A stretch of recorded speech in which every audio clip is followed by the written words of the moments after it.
Hello po ulit sa inyo lahat. Nandito pa rin po tayo sa Roma at makakasama natin ngayon ay si Mark, which is isang barista at the same time ay isang content creator. Maraming salamat Mark sa pagpapaunlak sa aming invitation sa iyo. Gusto ko lang kwentuhan, anong klaseng bata lumaki si Mark at saan ka lumaki sa Pilipinas?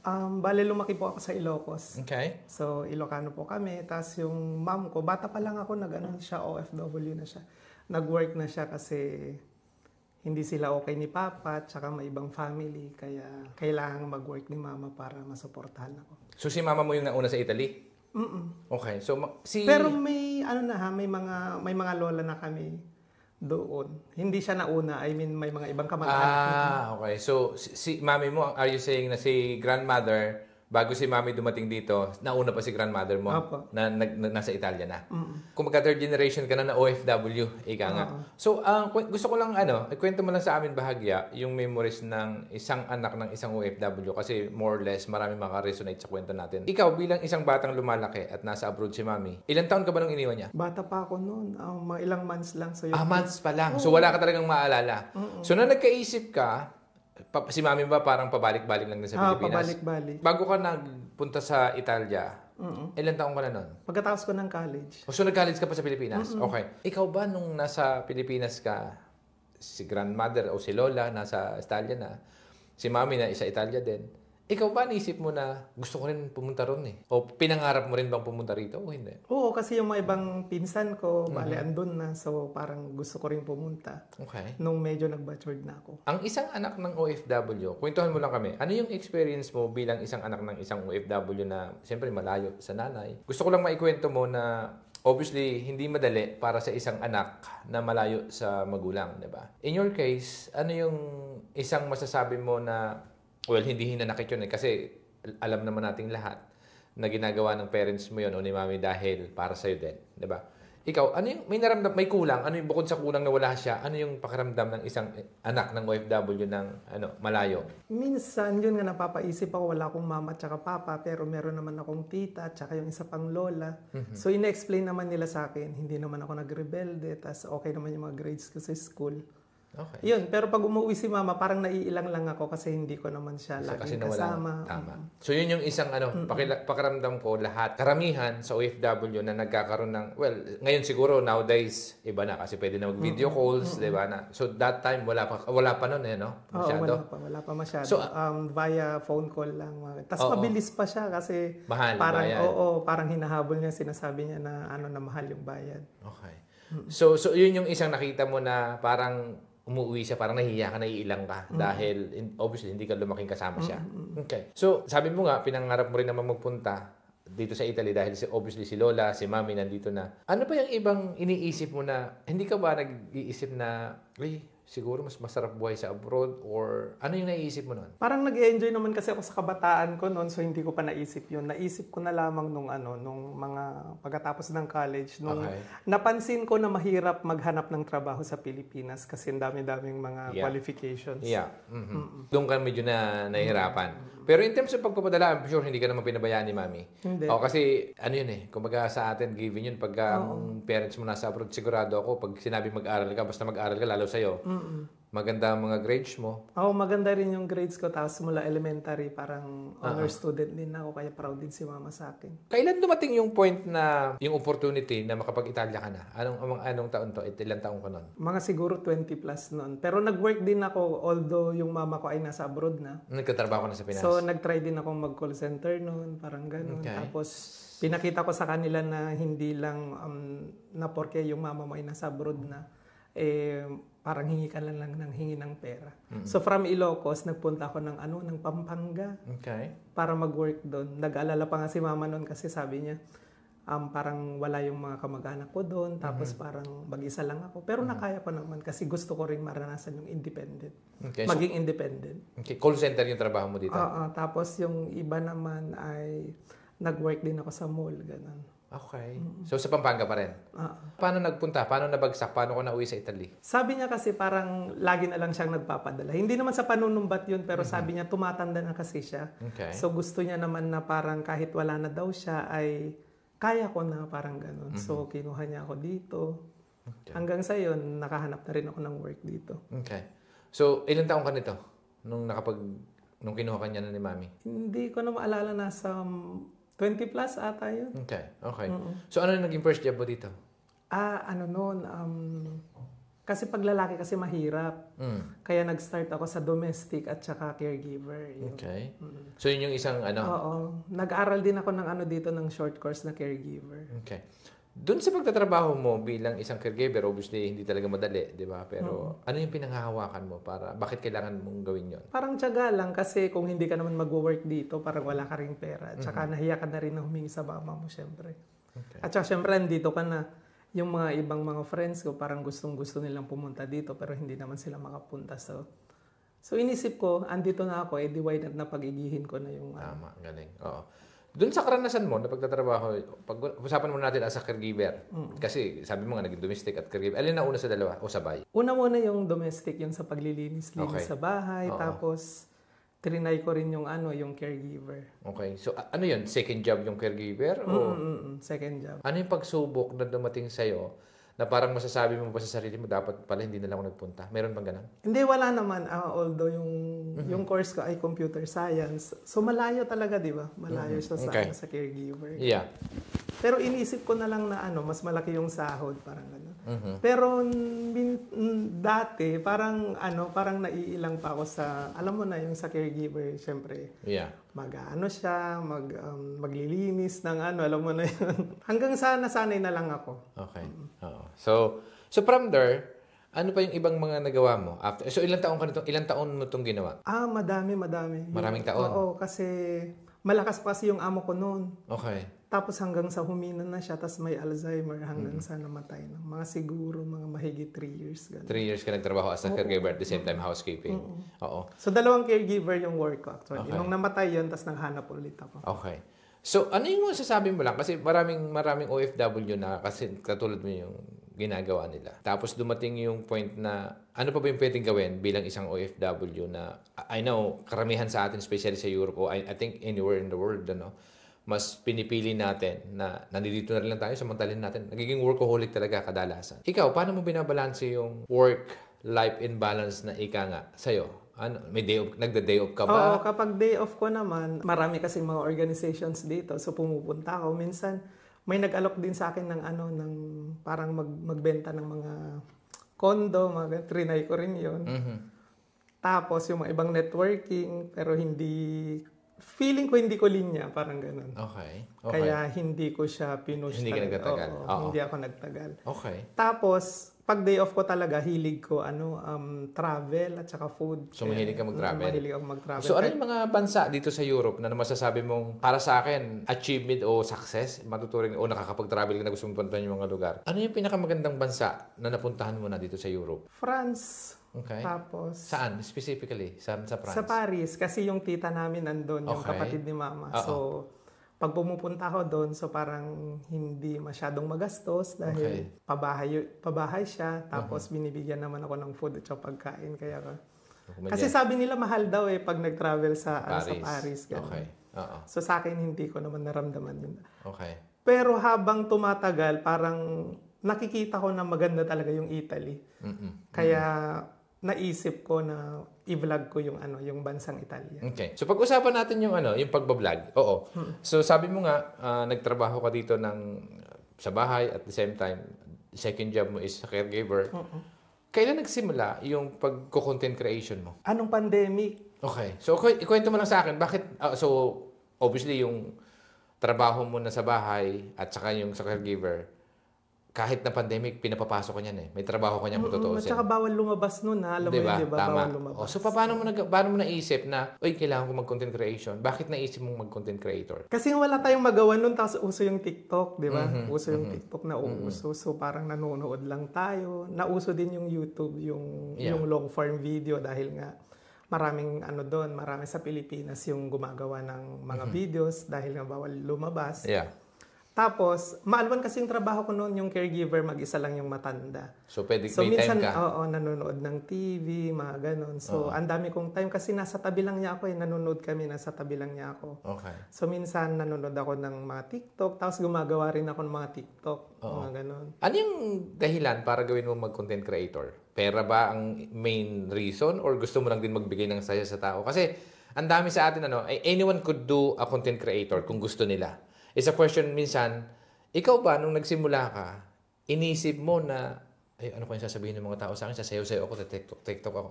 Inisip mo ba yun? O hindi? Anong iniisip mo? Nung una, parang nahiya pa ako. Pero sinubukan ko, maganda yung feedback, maganda yung mga comments nila. Tapos, yun nga, since nandito tayo sa Roma or sa bansang Italia, so humihingi ako ng mga donations sa mga kaibigan ko. Sabi ko, magpapalaro ako sa Pilipinas, sabi ko. Pero TikTok pa yun, Tapos nauso kasi nun yung mga TikTok, di ba, yung mga short videos lang. Yeah. So kapag meron akong mga nalilikom na pera, nagpapalaro ako sa Pilipinas. Kasi di ba uso yung mga ayu-ayuda nun.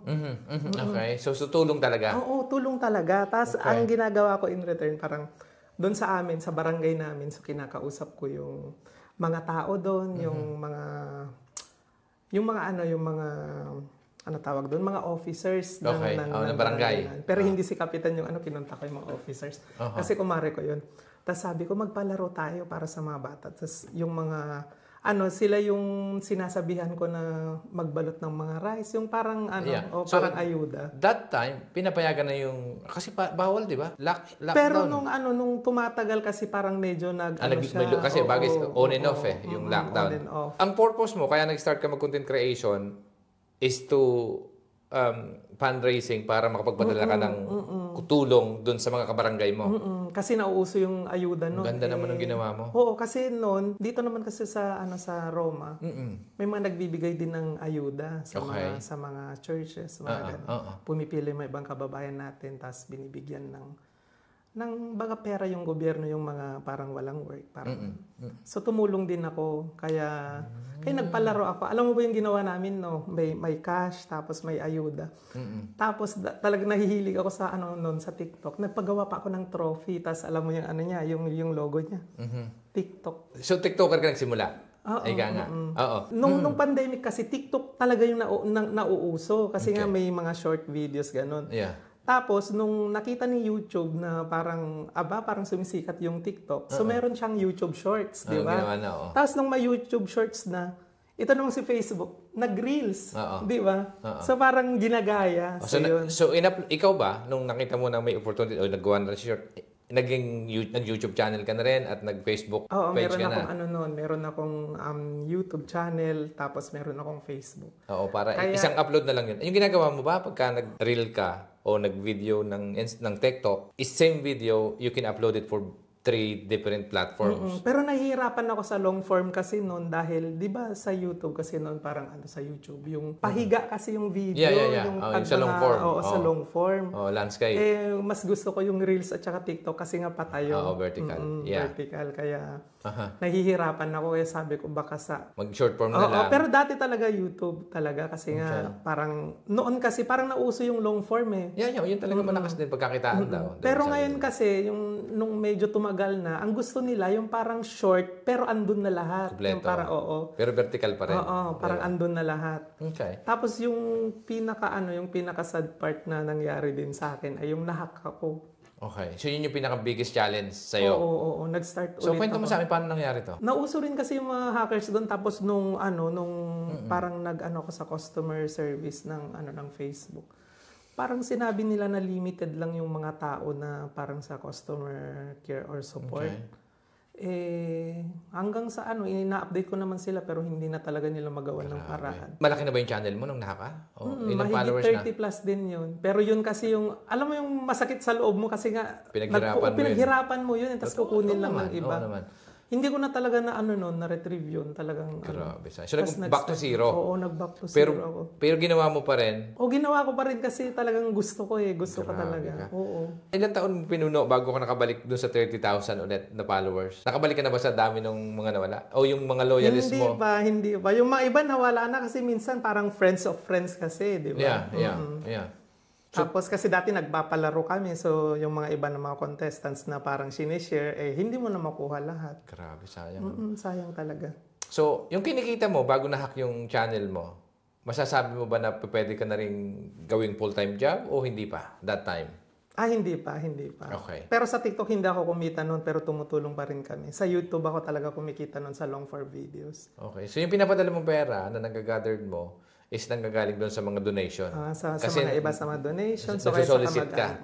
Pero binibigyan ko sila ng credit. Sinasabi ko lagi doon na ito bigay ni ganito. Ang galing. Hindi ko parang inaangkin na parang sa akin galing hindi. Kaya happy sila. Galing. So, mga bagay na natutunan mo doon sa pagtatrabaho mo doon sa balikan lang natin yung caregiver at saka ano yung isang mga bagay na talaga namang masasabi mo, uy, ito aral sa akin to. Ano yung natutunan mo being a caregiver? Yung kailangan habaan yung pasensya. Tapos minsan kasi yung mga yung mga matatanda kailangan nila ng kailangan nila ng yung laging may kausap, yung kasi siyempre matanda na tapos parang feeling ko kasi doon sa sitwasyon nila since yung mga kamag-anak nila mismo ayaw silang alagaan. So ngayon ikaw bilang isang kasi ako caregiver din ako nagsimula. Personally, ako nag-caregiver ako 5 years. Private yun. Ako lang din kasama parang yun sa'yo, matanda. But then, ang hirap ang hirap na mentally draining Kasi hindi naman mahirap pero yung hindi mabigat literally physically hindi mahirap pero mentally mentally at saka draining. Parang ako yung naging magulang niya baga gano'n. Kasi ako yung nag-iisip kung anong kakain. Parang bata ba siya naging bata na ako na yung magulang niya. So yun naman yung parang struggle. Hindi naman mahirap pero yun di ba? So living in ka ba noon sa kanila? Hindi? Oo, nakistay in ako tapos nagde-day off lang ako ng Thursday at Sunday. Yeah. So but then obviously yung TikTok at saka yung iba pang mga content mo doon mo lang ginagawa sa loob na. So 7 days a week ka o may day off ka naman? Thursday at saka Sunday. So 5 days a week lang yung trabaho mo? Half day pag Thursday or kung gusto mo naman ipalit mo ng Saturday para maging Saturday, Sunday siya. So 2 araw din talaga yung off? Half day ng Saturday tsaka So 1 and a half lang? Okay. Doon sa mga challenges na mabigat, ano sa tingin mo yung naging dahilan, especially yung sa TikTok na nahack na account mo? Ano yung isang nakikita mong potential na maibibigay? Na kasi yung iba, wala naman yan, content creator na yan. Pero ikaw, ano ba yung biggest why mo? Bakit kailangan mong gawin? The fact na nahack na yung account mo, tapos gagawin mo ulit from 0 followers, mahirap yun Anong biggest why mo? Bakit kailangan pagpatuloy ito? Wala kasi akong bashers parang nakita ko na happy din sila, tapos lagi silang parang nagpapasalamat, tapos maganda yung feedback nila, ganon. So, parang... So, yun yung hugot mo? Yung magbigay ka ng saya doon sa mga kababayan natin. So, lahat bang audience mo, Pilipino karamihan? 100% ng client is, ng audience mo is Pilipino. So, ano yung pakiramdam ng minsan, kasi yung pagiging content creator, sa amin lalo yung ganito sa JSS, di ba? We're not yung typical content creation in a way, di ba? Na kami, nagko-content kami, pero yung content namin, well, mas sadly, di ba? Mas kukunti yung nanonood sa mga ganitong content kasi nga long form din siya kasi may reel kami pero reel. Na 1 minute 30 seconds o minsan 60 seconds pero the point is that sa amin ang hirap palaguin ng channel na ganito kung tutuusin dahil mas ang gusto ng tao yung entertainin nakakatuwa, di ba? Mabilis yung sayo ba ano yung aral na napupulot ng audience mo sayo? Bakit kailangan mong ipagpatuloy gawin? Apart from na nabibigay mo sila ng saya, obviously, di ba? Na nag-i-enjoy sila o yung napatawa mo sila, sa'yo achievement yun Dapat kasi para sa akin yung content creation, ang daming negativity sa Pilipinas, especially yung mga vloggers na about politics. Hello sa inyong lahat. Pero I'm not saying that sa batin kasi kanya-kanyang paniniwala yan Pero at the end of the day, yung mga content creators na gumagawa ng mas madami mas madaming followers sila. Pero in the sense, wala namang laman yung iba. Tama. Di ba? So, para sa akin, kaya namin ginagawa to sa JSS para lang sana makapag-inspire, ma-uplift yung mga Pilipino na kababayan natin. Pero in a matter of, sana makapag-start din kayo ng business. Hindi lang din sa maging masaya. Obviously, maybe they can separate the times, di ba, na hati-hatiin o mamaya patawan muna tayo, tapos mamaya dito naman, educational, di ba, o inspirational. Dapat talaga may dish ka talaga, di ba? Ikaw, sa'yo ba, yung content mo, kasi nga sabi ko, sa'yo travel, at saka food, at saka at the same time, OFW stories. OFW stories din. Pero yung konsepto mo ng OFW stories, do you actually interview people then, o hindi?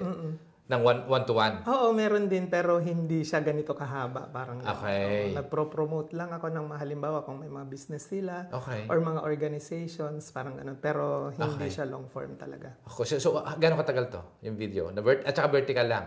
Oo, minsan umabot ng 2 to 3 minutes. Pero ganun din. kung inaano ko, medyo mas maiksi pa. Ganun. Oo. Pero sa'yo, hindi nakanis doon sa mga businesses. So, anyone na OFW na pwede mong kakausapin mo lang. So, ganito kasi nag-start yun. Ikwento ko sa'yo, ha? Since mahilig akong mag-travel talaga, lagi na ako noon, yung sa pictures lang yung mga pinopost ko noon. Sabi ng isang kaibigan ko, naalala ko tuloy si Madam Emily. Yun yung nag-push sa akin na mag-vlog. Kasi siya yung nag-vlog noon, pero sabi niya, mag-vlog ka. Sabi niya, inahiya ako noon. Okay. Kasi sayang daw yung mga pictures kasi pictures lang siya. Pag pinopost, parang pag sa memories, hindi mo mapapanood kasi picture lang siya, parang walang storytelling. Tama. Minsan yung picture kasi ginagawa ko, na gumagawa pa ako ng text, yung text niya na ang haba-haba. Sabi niya, gawin mo na lang video. Tsaka, so, ang ibig mo sabihin yung caption nung sinasabi? Yung caption niya. CapCut ka ba mag-edit? Hindi, KineMaster. Okay. Bumili pa nga ako ng ng software. Premium na, yung annual. Okay.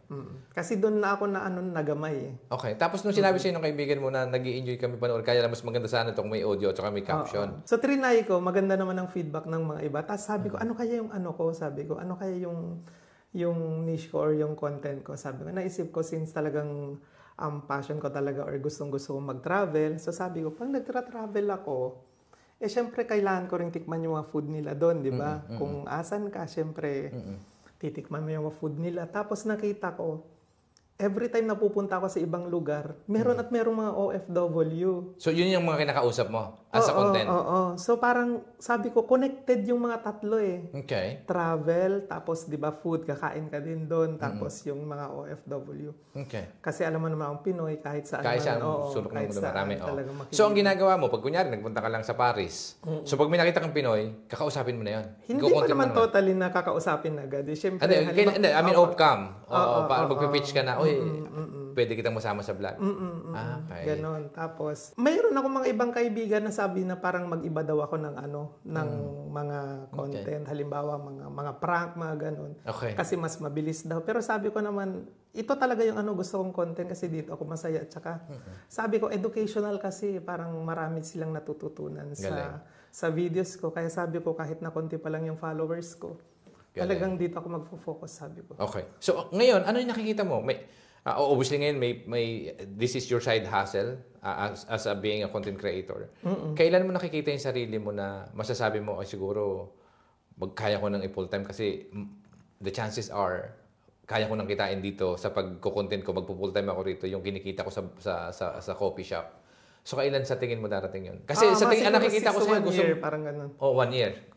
Pero doon ka talaga papunta. Magiging full-time job mo to eventually. Kaya napansin ko nga yun na parang Okay. Kasi ma-effort din ma-effort of course. talaga. Oo. Talagang minsan, sinasabi ko nga parang kulang yung 24 hours sa akin. Minsan nagpupuyat ako. So ilang daily upload ka ba? Oo, kailangan daily upload ako. Tapos meron akong photo, tapos meron akong text, meron akong story. Okay. At saka meron akong reels or long form video. Kasi lahat ng yun kumikita sa content monetization. Oo, sa Facebook to. Tapos may mga interval lang siya. Hindi siya parang lahat ay ipopost mo na agad. Okay. Parang may oras. Yun yung parang... So ano yun? Schedule posting ka ba? Hindi naman siya schedule pero minsan... Ikaw na lang yun. Manual mo pa rin. Pero ikaw, bigyan ko ng after 2 hours post ko to. Okay. Galing. Sinasabi ng iba na ang lahat ay nandito na sa telepono. Since yung mga content creator, di ba? Anyone, pwede ka talaga maging content creation. Ano yung sa tingin mong mabibigay mong advice sa mga kababayan natin na OFW na maaring pagod na rin doon sa ginagawa nila o maaring hindi nila gusto? Kasi ako, di ba, aminin natin lahat, huwag tayo maging hipokrito, di ba? Minsan yung trabaho ng pag-aalaga ng matanda, hindi naman talaga madali. Pero the reason we keep doing it kasi parang may choice naman, pero di ba, parang ikaw, sa'yo, ano ba yung, sa tingin mo yung pwede mong ma-advise lang dun sa mga maaring may nanonood na nagtatrabaho sa bahay, nagtatrabaho as a caregiver? Ano yung pwede mong sabihin sa kanila? Parang word of wisdom, ika nga, kung mayroon man. Kung kaya naman na magkaroon pa ng second job or kung kaya naman na mayroon pang ibang pagkakakitaan, why not? I-try nyo lang, wag kayong matakot dahil nakikita, di ba yung kasi yung caregiver kasi parang wala naman kasing growth, hindi naman lalo Yeah. pag nasa bahay ka lang, 'di ba? Halimbawa, pag namatay na yung amo mo, so maghahanap ka naman ng panibagong work na caregiver. Kaya kung may time na meron mas malaki yung kitaan or at happy ka naman sa ginagawa mo, edi why not subukan, di ba? Galing. Oo. So, ikaw ba, nung nagsimula ka, kasi obviously, sabi mo nga, during pandemic, wala ka namang skill set. Marunong ka naman mag-edit that time? Hindi pa? Marunong. So naaral mo na lang din? Oo, nanonood ako ng mga tutorials, tapos yung course ko nga, di ba, na ComSci, so talagang computer, Okay, oo. So related talagang, so bago pa nag-start, you understand how to shoot, how to edit the video na. So, kumbaga may skills ka na nun. Oo, pero hindi ako nag-aral sa pero feeling ko parang talent na rin yun para sa akin. May talent parang. Creative kasi yun di ba? How you gonna improve para mas mag-enjoy pa yung followers mo, di ba? So, ang ganda lang. So, kung mayroon kang 3 advice para sa mga OFW na bonus na to, no? Kasi yung isa, mensahe. Ngayon, advice na maaring may gusto rin ikaw na maipasa na sana dahil narinig nyo yung video mo, ay maging isang inspirasyon sa kanila para mag-take sila ng action. Ano dapat gawin nila? Yun, kung meron kayong gustong gawin at kung feeling nyo ay talagang happy kayo sa ginagawa nyo na yun, i-push nyo. Tapos, yung pangalawa kasi parang kailangan din natin na halimbawa kung may pera naman or kailangan natin siyang gamitin sa or mag-business tayo para at least maging successful tayo. I mean, pwede naman dito, pwede kayong mag-Airbnb or mag-put up ng business, parang ganun. Masasabi ko lang dapat maging happy tayo kasi maiksi lang yung buhay. Halimbawa ako na laging nagtra-travel, ang message ko lang sa mga kababayan natin na wag puro work. Nabigyan naman natin ng reward yung sarili natin. Kasi yung mga iba sinasabi laging lagi daw kasi silang nagwo-work, ganun. Wala nang time para maggawin kung ano yung gusto mong gawin sa buhay. Tapos pag nakikita nila yung mga videos ko, alam mo yung mga sinasabi nila na ay, ang mura lang pala, or kaya, ay, ang bilis lang palang pumunta dyan. So, parang, sige, next year, pupunta na ako dyan. So parang, tama, ang ganda nun. Kasi kumbaga educational para sa travel, para nas naiintindihan nila na, ito lang yung ginastos ko, ito yung ginawa ko para makapunta ako dito. Ito yung makikita nyo pagdating nyo rito. Ganun yung content mo. Kasi minsan, ultimo yung mga ticket, magkano yung ticket, tapos, ano yung mga alternative, halimbawa, magko-commute ka or magtre-train ka or kaya kung mahal naman yung trains, kailangan mong mag-bus, mga Flixbus para makamura. So, tapos tinototal ko yon. So, halimbawa, may isang nag-viral sa akin na video, sabi ko, from Puglia region, sabi ko, 19 euro lang makakapunta ka na sa Alberobello. So, parang, ba't ang mura? Parang mga ganun. So, nung sinabi ko yung anong kinuha kong sasakyan, ganyan. So, ganun, mura lang pala. So, talagang educational din at the end of the day. So, okay. Ang galing. Ganda ng content mo. So, I'm sure dadami pa yan yung followers mo. Kasi believe nga ako sa'yo, parang isipin mo, 30,000, back to zero. Ngayon, almost, ilang buwan mo ginawa to para maging almost 30,000 na ulit? Hindi ko na maalala. Basta pero... Kailan hack yung account mo? Mga pandemic pa yun eh. So, 4 years ago? Mga 3 years, parang ganun siguro. So, 3 years ago, 2020 nag-start, right? 2023, 3 years ka na dun sa unang channel mo na nahack. So, tapos 2023 ngayon, parang in the matter of 2 years, nag-gain mo na ulit almost. Pero hindi ko kasi namamalayan. Pero ngayon kasi na parang ang laki na ng followers. Parang ang bilis. Simula nung una na parang mga 5,000. Ang bagal. Kaya sabi ko nun, parang... Ang bagal, sabi ko. Maraming nagsasuggest, sabi nila, mag-ano ka na, mag-boosting ka na, o bumili ka na ng mga followers mo. Pero hindi organic ko talaga, is the best. Organic is the best. Kasi nakikita ko rin sa at saka yung nag-engage, nagko-comment, nag-share. Tsaka halata. Meron ng mga kaibigan, mga 400 plus, pero pag titignan mo yung views, wala man ng 1K, parang ganun. Kaya at least ako talaga proud ako kasi naabot ko yung 30K na hindi ako bumibili ng mga Galing. So, ngayon, so sabi mo nga, in the next 2 years ba target mo para mag-full time? 1 year. 1 year. So, 12 months. After pa ng content creation, ano pa yung pangarap ni Mark? Gusto kong mag-put up ng business. Or anong business? Airbnb o kaya gusto kong bumili ng sasakyan. Okay. So, dalawang bagay target mo. Alin sa dalawa? So sa ngayon, Baka sasakyan. so focus muna sa content creator pero hopefully one day, I'm sure it will happen, 'di ba? Provided na ano lang, go lang. Mas accessible Pagsipag kasi lang. mapuntahan yung mga iba't ibang lugar Kung may sasakyan ka na.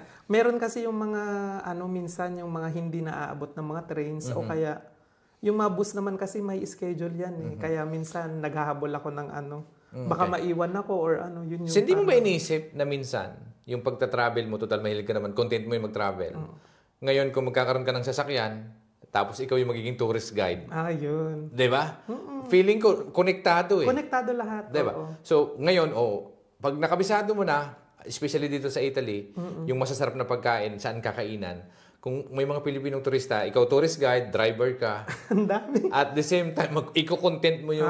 Tapos may diba? travel parang, agency ka pa. So, naisip mo na ba yun? Hindi ba? Oo, naisip ko na yun. Ngayon nga, ang dami kong collaborations. Sa totoo lang. Galing. Hindi naman sa pagmamayabang talaga dahil ang daming lumalapit. Pero happy naman ako kasi yung feedback nila na halimbawa may dito, may online selling, online seller.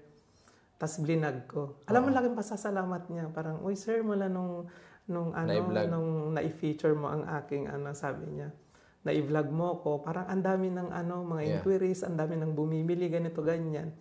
Ako happy ako pag naririnig ko yung mga yon. Tapos, hindi ako humihingi ng regalo, pero sila na lang yung nagkukusa. Sarap ng pakiramdam. Sabi nila. Marami na nagpapapicture sa'yo pag nagpupunta ka sa ibang lugar.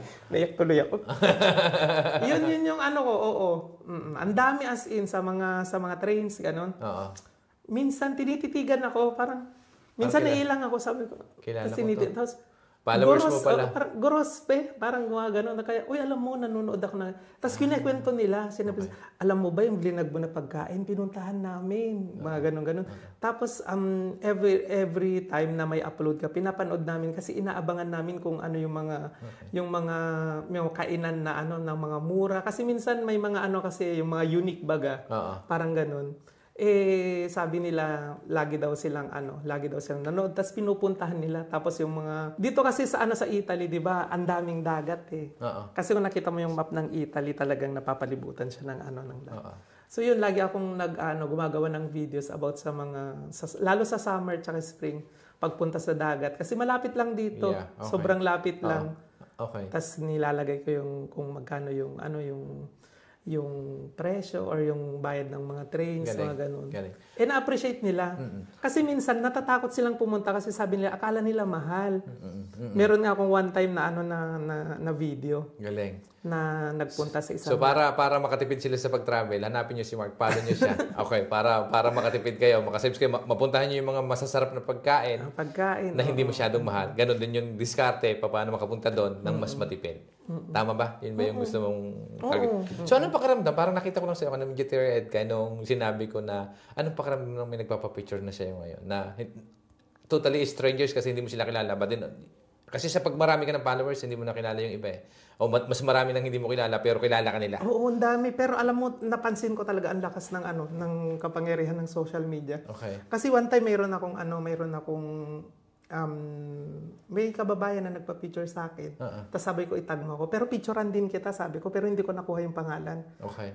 Nag-picture lang kami, tapos pinost ko. Tapos sabi ko, nakalimutan kong kunin yung pangalan ng kababayan na to. Pakitag naman or pakimension para mag-thank you ako. Pag in an instant, parang ang daming nagtatag sa kanya. So sabi ko, ang lakas, oo. Ng internet, ibang level. Lakas ng social media ngayon talagang kung may gagawin ka or may ipapahanap ka, mahanap ka. Galing, galing. So ngayon, baka may nag-iisip din, kasi ngayon, obviously, in my opinion, kabisado mo na yung pagpagawa ng content eh. Nasa back of your hands na, di ba?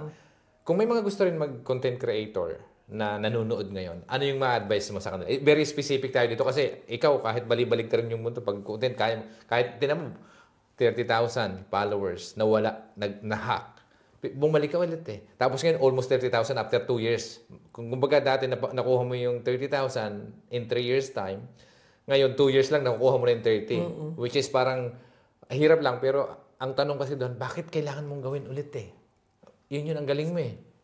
Yun nga, dahil gusto ko, passion ko rin kasi. Okay. Tapos passion ko rin yung tumulong. O kung meron din tayong kababayang OFW, passion din mag-content creation na hindi nila Ano yung naumpisahan. maipapayo? Hindi pa nila naumpisahan kasi baka hindi baka yung mga maraming baka hindi kumita, baka hindi naman ako sumikat, baka ano yung sabihin sa. Yun kasi yung isang Oo, may mga ano sila eh, may mga what ifs. What if, di ba? Ang What dami. if. O, ikaw, ano advice mo sa kanila? Ang maipapayo ko lang sa inyo guys, simulan nyo na ngayon tapos gumawa kayo ng magandang content, yung quality. Kasi kung makikita nila na parang may puso yung ginagawa.